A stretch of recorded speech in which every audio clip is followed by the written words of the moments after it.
My name is James Finlay, and I've been buying and selling books since 1997.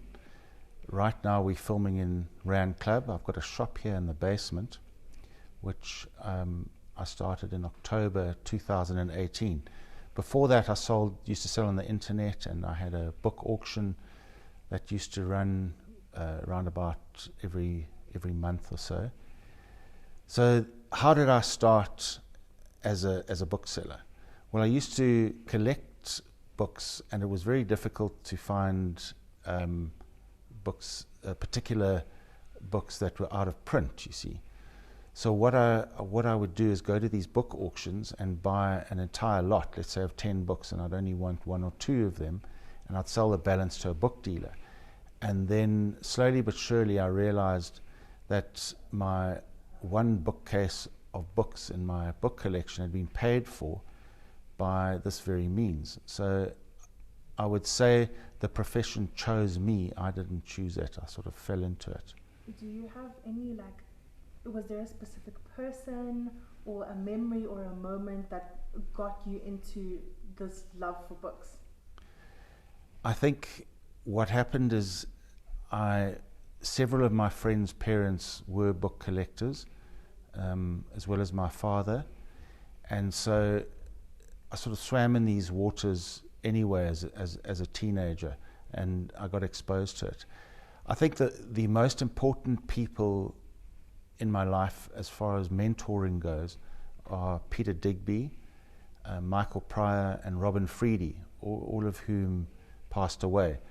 But what I have to say about them is that they were very free and giving with their knowledge, knowing that I was way too young and had no disposable income. So I couldn't possibly be a customer to them, other than a runner. You know, a runner would be someone who supplies those antiquarian booksellers with stock. So that's how I started out. But I make sure that I also pass it forward and give advice to anyone who's in their early 20s or whatever, who's also keen on getting involved in the trade. So it was a real privilege working with those three people, definitely.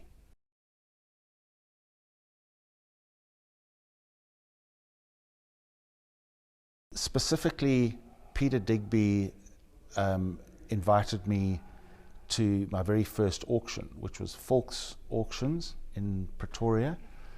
And I remember in those days it was quite an event. You know, you'd actually wear a jacket and tie to go to downtown Pretoria, and there would be snacks. It was a real social event, you know, and you'd meet all sorts of characters, because that was the only means in those days prior to the internet of getting rare books, was at a collectible book auction, and it would invariably be so-and-so's estate, you know, the estate of a gentleman, etc. All these quite arcane terms were used back in the day. But it was exciting, and I enjoyed meeting all these luminaries because they were very free with their knowledge, and you could just approach someone and say, look, I noticed you bought such and such. What is the relevance? So Peter certainly showed me through his library, and he went on to be a book auctioneer himself, and we used to meet even up until his death a couple of years ago. We'd meet several times a year for tea. You know, in this trade, you never really competition. So technically, Peter and I were competition, but we had so much in common, and I thoroughly enjoyed his company. As for Robin Freedy, I also met him at Falk's Auctions for the first time, and I remember specifically, I would imagine he let me win this particular album, which was mostly not of particular interest now that I look back on it. But Robin came to me after the sale, and he said, there's just one pamphlet in there that I'd be interested in, and I'm happy to pay you half of the hammer price, which was unbelievable, because I was not interested in this pamphlet. It was of no interest to me. I was after the postcards and the Victorian carte de visite and all this sort of thing. And here I was getting half my money back, so it was amazing. So I said, Robin, I'm only too happy for that. And so that was my very first sale to Robin Freedy, who was a real gentleman and quite an extraordinary character when I became an adult, let's say, and I found out what Robin really got up to, and got involved with the Grolier Club and these extraordinary collections overseas, and some of the books he supplied to Brenthurst.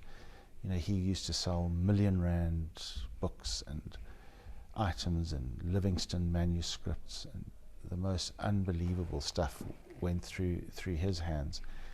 I remember going to his shop in Mishka's building, and we had tea in the little room there, and sat in these Victorian armchairs, and we were surrounded by Thomas Bain's oil paintings, as well as many other fascinating works by Irons and the likes. So you can imagine this sort of Dickensian setting that we were in, where we drank tea out of a teapot.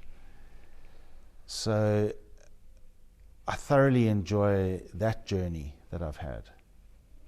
And as for Michael Pryor, so I first met him at a Durban Antiques Fair, and he was hunched over his 2 tables smoking a cigar, wearing a bow tie, and there were all these magnificently bound books and his prints and maps, all very well presented in mount boards. So he was a decorator, let's say. He was a master at setting up a library, and that's what he did a lot of for people, and specialized in corporate gifts. He had the gift of the gab and knew all the right people, and those were the days when Africana was at its height, and so he would be given all sorts of commissions, actually. So-and-so collects books just on fishing, and then Michael would find all these rare books, or whatever the case may be. He lived in Parkview and had a beautiful home lined with all sorts of books, and you would go to his house. So he didn't. Later on, he started off having a bookshop, but later on he dealt from home. But you'd go and have tea with him in his lounge. So when he wasn't selling books, it was this beautifully decorated lounge, but when customers came, that's where you sat. So it was this amazing crossover that he had.